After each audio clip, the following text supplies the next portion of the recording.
Fala, nação bugrina, tudo bem com vocês? Bom dia, boa tarde, boa noite. Bem-vindo a mais uma Arquibancada Guarani, hoje de número 264.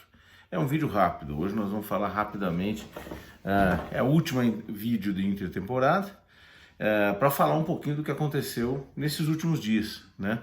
Na semana passada nós tivemos a confirmação de mais uma contratação, né? Que é o Neilton, mas nós vamos fazer toda uma recapitulação, começando pela Copa São Paulo. Primeiramente, lembrar da morte, né? Lembrar e fazer homenagem, render homenagem à morte de mais um ídolo do nosso tempo, o grande Roberto Dinamite, que a gente viu durante a década de 70, 80 e finalzinho e comecinho de 90, fazendo muito gols, principalmente pelo Vasco, mas sem dúvida fez parte da história do futebol, que pra gente é um negócio tão importante, certo?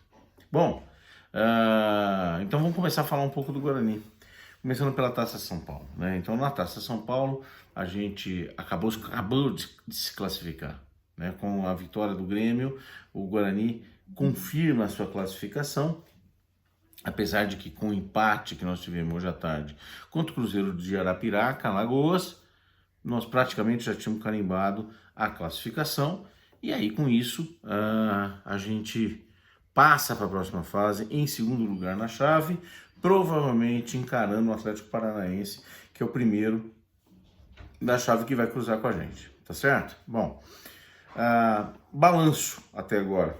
Bom, primeiro que nós jogamos hoje num campo que não tinha futebol nenhum, era um charco. Mas no balanço dos 3 últimos jogos, a gente pode tirar algumas poucas conclusões, né? O Eliseu, que era um centroavante que eu gostei muito na primeira rodada, pelo estilo, pelo jeito, por ser centroavante de ofício, pelo menos parecia, ele tá fora por contusão, vai ter que fazer uma cirurgia e tudo mais. Essa é a notícia negativa, né? Como pontos positivos, eu acho que os jogadores que se destacaram, eu gostei muito do miolo de zaga, tanto o Titi quanto o Zambioni, ou algo do gênero. São 2 caras, principalmente o quarto zagueiro, né? Do lado direito, que é o tal do Zambioni, ele realmente é muito, muito novo, mas os dois jogaram muito seguramente numa primeira fase, onde não fomos tão exigidos assim, do ponto de vista ter que defender muitos ataques. Também com um campo absolutamente ruim. Depois no meio de campo, acho que o Vitinho é um bom destaque, fez algumas lampejos de boas partidas, né? E na frente, eu destacaria o Theo, talvez seja o melhor jogador da primeira fase nosso. O Nicolas é um cara espertinho e tal, mas que eu não sei se vai dar grande coisa. E eu acho que o Rafael é um cara bom, apesar de ter feito uma primeira partida muito fraca, entrou razoavelmente bem no segundo jogo e hoje entrou razoavelmente bem também. Dá pra gente ver que ele tem talento, a gente já tinha visto isso no último jogo da Série B, então agora confirmado, acho que e no próximo jogo o Theo não joga, deve jogar o Rafael, deve começar jogando o Rafael, eu gosto dele.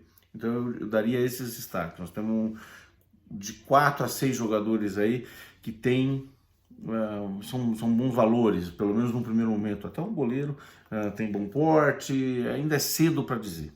Na segunda fase, agora, a partir dos mata-mata, é que nós vamos ter uma ideia um pouco melhor do que pode ser utilizado. Parece que o Theo já tem contrato assinado, o Rafael já está sendo utilizado, o Eliseu, que tinha a possibilidade de jogar o Paulista, né? Dar suporte à equipe principal no Paulista, parece que vai ficar um tempo fora por causa dessa cirurgia que vai ser necessária, mas a priori, portanto, o Guarani tem um time razoável. Dá para passar para o Atlético Paranaense? Dá. É fácil? Não, não é fácil, né? Não é fácil. O Atlético Paranaense, inclusive, já foi pedra no sapato nosso dentro da Taça São Paulo. Bom, é isso, né? A Taça São Paulo também, claro que a gente gostaria de ganhar, mas não é o objetivo principal, né? Então, falando do time principal, e eu já tinha antecipado antes, a confirmação da contratação do Neilton. Numa entrevista exclusiva para a Rádio Central, o presidente Ricardo Moisés, ele dá algumas informações interessantes, ele confirma aquilo que eu vinha falando aqui na intertemporada, quais são os objetivos do Guarani, portanto, classificar na fase do Paulista, chegar à terceira rodada da Copa do Brasil e subirmos, né, o acesso no Campeonato Brasileiro, da Série B para a Série A. Esses são os objetivos do ano. Muito parecido ou iguais do ano passado. Pontos de preocupação. A Copa do Brasil está sob júdice ainda. A partir dessa semana nós vamos ver se vai ter sorteio, se vai ser sorteio, se nós vamos ganhar no sorteio. Se não vai ser sorteio, segundo ele, está assegurada a nossa vaga. O Criciúma diz a mesma coisa. Absolutamente a mesma coisa. Então nossos objetivos no ano começam a ter algumas ameaças. Para o Paulista, a gente começa semana que vem, e dentro do Paulista, todo o elenco a gente já falou bastante. Há alguns rumores ainda de que pode chegar alguns reforços. Segundo o presidente, eles estão satisfeitos, mas que vão ficar olhando as oportunidades do mercado. Discurso básico e normal. Quem são os candidatos ou as especulações, né? O Lindoso, segundo volante, um cara que é segundo volante e que já jogou em grandes internacional, Botafogo e estava no Ceará, e o Matheus Barbosa, que já jogou no Cuiabá, já jogou no Cruzeiro. Os dois, para mim, são bons reforços para o Guarani, tornaria esse Guarani um pouco mais encorpado. E eu tenho que dizer que eu não acho o Guarani sensacional, mas por hora, o rascunho que nós fizemos no último vídeo e que nós vamos discutir um pouco aqui agora, parece que está criando corpo, e eu acho que para início do Paulista não tem muito o que inventar. Mas tem alguns pontos de preocupação. Neste sábado, em Cotia, o Guarani fez um amistoso, muito pouco divulgado os detalhes e tudo mais, contra o São Paulo. Perdemos de 1-0, gol de Galopo. Então vamos dar um detalhe. Na última vídeo de intertemporada, nós tínhamos sugerido a seguinte escalação, né? Ou dado algumas alternativas de escalação: Kozlinski, Matheus, Diogo Matheus, desculpe, Janderson, Lucão e o rapaz lá que veio do Curitiba, tá certo? Luciano Castan. Muito bem. Como volante, o meu comentário é: o Leandro Vilela é o primeiro volante que nós temos, mas eu acho ele fraco. Então a gente mudou um pouquinho, e a sugestão seria jogar com Lima, Richard Rios, Bruninho, Giovanni Augusto, Jenison e Bruno José, por exemplo. Foi quase isso que começou, né? Essa era na opção 4-4-2 que eu tinha dado, essa era a minha escalação. A escalação que começou contra o São Paulo, e depois eu não tenho mais informação se mudou, para que mudou e tudo mais, foi Kozlinski, Diogo Matheus e Janderson, Luciano Castan e Lucão. Então até aí tudo certo.